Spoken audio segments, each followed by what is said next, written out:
At this point, we all know that Fish is dead, and everybody's blaming the pay to win feature. But was it really the pay to win feature, or was it something else? In today's video, we're going to talk everything about the Fish and the main reason for its downfall.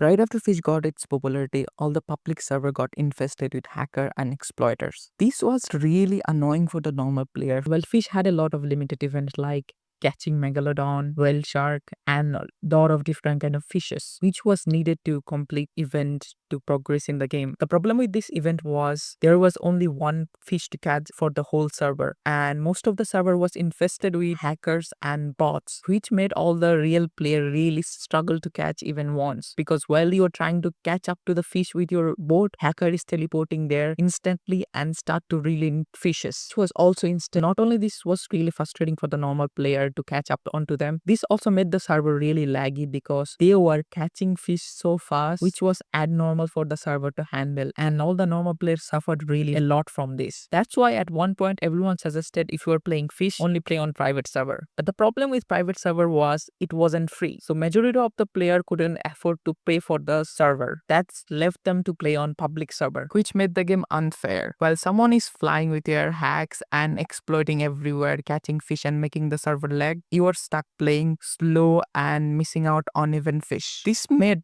all the Fish player really angry towards the developer and leaving the game behind, even though it was a really good game. At one point, the developer tried to fix the problem by banning all the hackers and stuff, but you can't really do stuff when half of your player base is made out of hacker, and it's impossible to ban all of them together.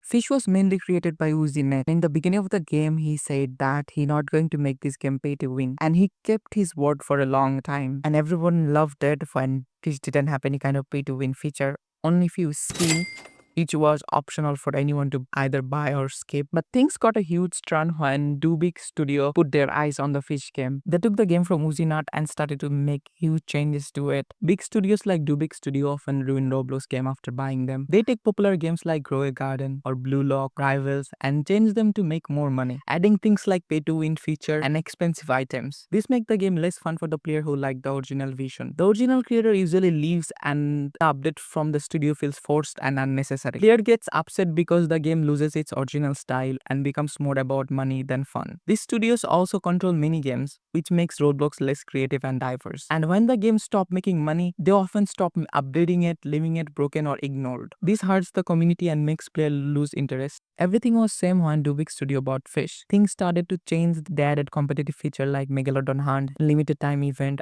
and level caps, which made it hard to keep up unless you played every day or spent Robux. They introduced a drought crafting, mutation, and new bobbers, some of which could only be bought with Robux or randomly given, making it frustrating for free players. The game lost its chill vibes and became more like pay-to-win race. Players who loved the original version felt left out, and many left the game. Meanwhile, a new game called Grow a Garden took over, offering kind and relaxing experience. Dubik Studio also bought Grow a Garden later on. Fans worry it might suffer the same fate.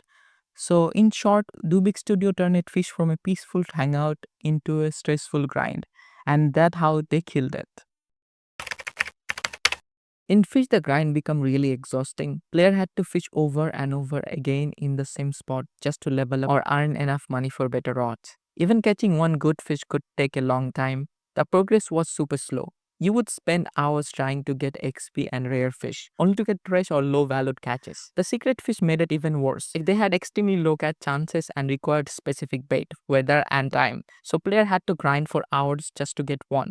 Meanwhile, people with Robux could use the gifting system to boost their server with 32-time luck, even make it sometime way higher than that, making rare catches way easier. Three players were stuck on normal server where hackers were auto-catching fishes, running the economy and making the grind feel pointless. It felt like a job, not a game. Players started to feel burned out, bored, frustrated. Instead of relaxing, they were stuck in a loop that never felt satisfying. That's how the grind slowly pushed away people from Fish, even if they loved the game at one time. Now that Fish almost dead, a lot of players are feeling disappointed. It was a peaceful fishing game that many people loved. But after all the changes and the heavy grind, it just isn't the same anymore. But there's a good news. There's a new game that brings back the same relaxing vibe. It's called Dig. It's made by the same developer Uzinet and it has similar mechanics.